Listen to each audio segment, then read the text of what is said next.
Hi, Kevin Henry, the Group Editorial Director for Advanstar's Dental Division, and I'm on a Google Hangout with my friend and our EHR expert, Mike Uretz. Mike, how are you, man?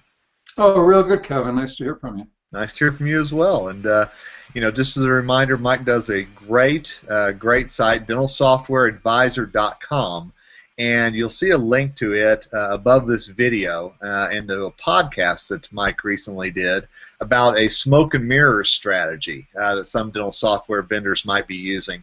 And Mike, I want to follow up with you on that podcast in this video, if that's all right with you.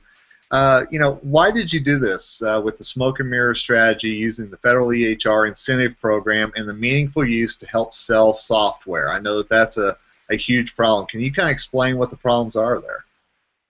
Well, it's interesting, Kevin, because as you know, I've had a lot of practices contact me over the last few months regarding the Meaningful Use program, and you and I have talked about it in the past. And just kind of as a summary, each dentist, if they have an eligible certified electronic health record, can potentially get up to $63,750 from the federal government in what's called the EHR incentive program.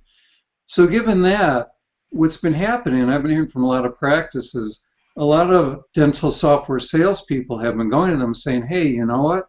You have to buy this software or that software, and I can help you get that money from the federal government if you buy my software. So it's interesting because realistically what's happened in the dental industry is you really don't see a lot of dental software companies being certified. What they do is they partner up with medical electronic health record companies. So in effect, these salespeople are selling a medical EHR along with the dental EHR, and that's how they're professing that the practices can get the reimbursement money. So tell me why that's an issue if I'm a dental practice and I acquire a medical EHR to get that meaningful use money. Well, here's the thing. So it's kind of interesting. It's a little bit complicated, but it's a 6-year program. Okay, and for the first year, what they want is they just say, look, if you acquire any kind of certified electronic health record, you can get the first year of money. So realistically, by purchasing a medical EHR that's certified along with the dental software, a dentist can truly get the first year of money.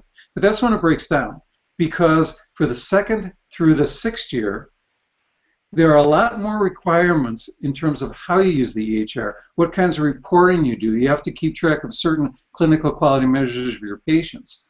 So realistically, if you have to go back and forth between your medical EHR and your dental EHR to do that information, I would guess that most dentists wouldn't do that. So that's the potential issue, is in a lot of these cases, they're going to get the medical EHR, they'll get the first year money, but then they wouldn't be eligible for the other 5 years.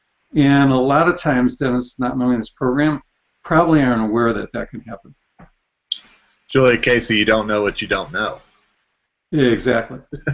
And I know that you feel that having a certified dental EHR not only gives the vendor the ability for their eligible customers to get all the meaningful use incentives, but it also gives them a leg up on the dental EHR technology in general. Can you kind of explain a little bit about that to our viewers?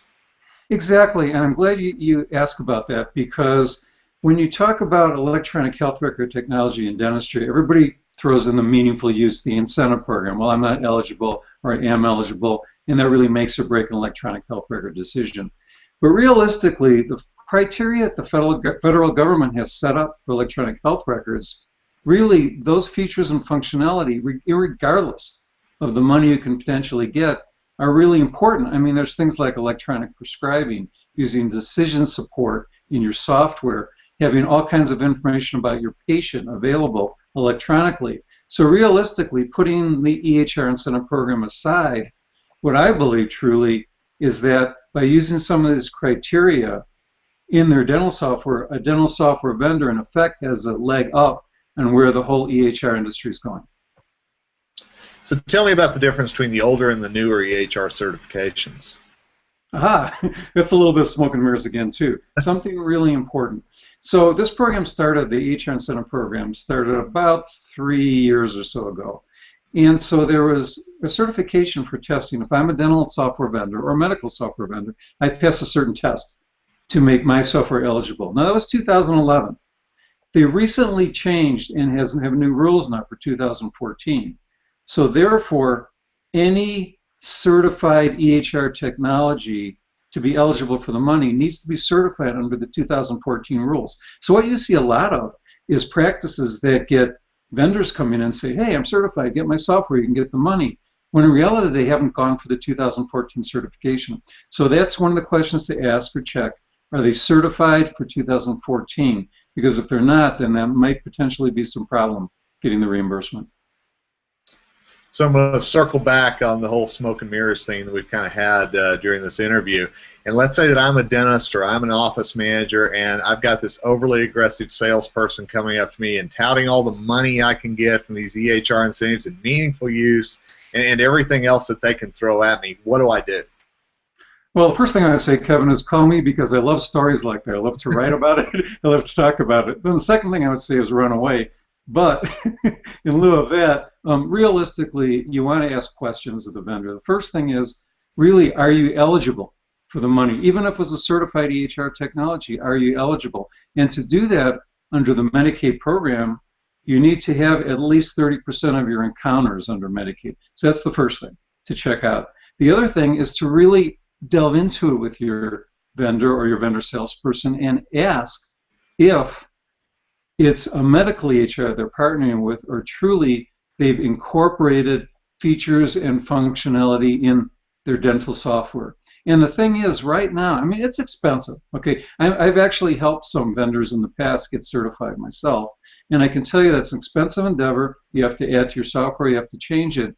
So what happens sometimes, especially in our industry, in the dental industry, is that because you can partner up with a medical EHR, I think that a lot of times some dental vendors just don't want to go through the time, energy, resources, and expense to put those features in their programs. But again, as we talked about before, I think if they do put those features in their programs, it makes them a much better dental EHR in general.